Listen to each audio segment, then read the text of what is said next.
Dramang ito ay rated SPG. Striktong patnubay at gabay ng magulang ang kailangan. Maaaring may masisirang tema, lengguwahe, karahasan, sexual, horror o droga na hindi angkop sa mga bata.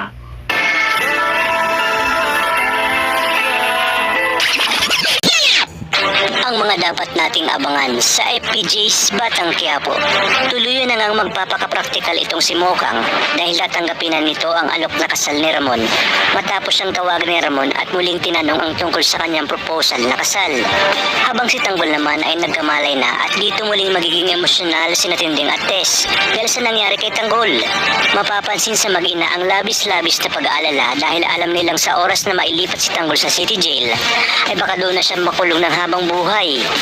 Hindi pa man tapos si Natinding at Tess ay iepal agad ang demonyong si Rigor upang sabihin na tumigil na si Natinding at Tess dahil sisiguraduhin niyang mabubulok si Tanggol sa piitan.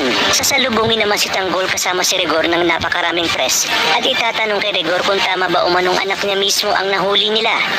Kung kaya dito sasabihin ni Rigor na ginawa niya lamang kung ano ang tama bilang isang alagad ng batas at dapat umano walang pinoprotektahan kahit nakapamilya man o kaibigan. At sa oras umanong mapatunayan na si Tanggol ang may sala ay dapat mabulok ito sa kulungan.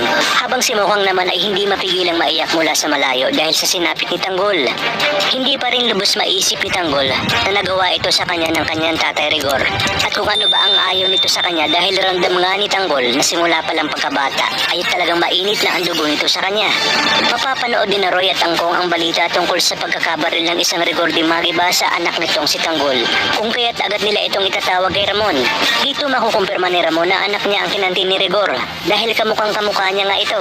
Gayunpaman, magpapanggap si Ramon na wala pa siyang kaalam-alam at sasakyan niya ang trip ni na Olga at David. Sinabi niya sa kanyang sarili na sisiguraduhin niyang ililibing niya ng buhay ang dalawa sa oras na may mangyaring masama sa kanyang tunay na anak.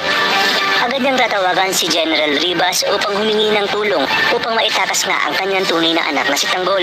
Ayon pa kay Ramon, gusto niyang walang makaalam ng lahat ng kanilang pinag-usapan at kung ano ang totoo, lalong-lalo na ang kanyang ampon na kapatid na si Olga. Sa inyong palagay, maglalakas loob na kayang humingi ng tulong si Tess kay Ramon dahil alam niyang ito na lang ang pag-asa para hindi tuluyang mabulok sa paitan ang kanilang anak na si Tanggol.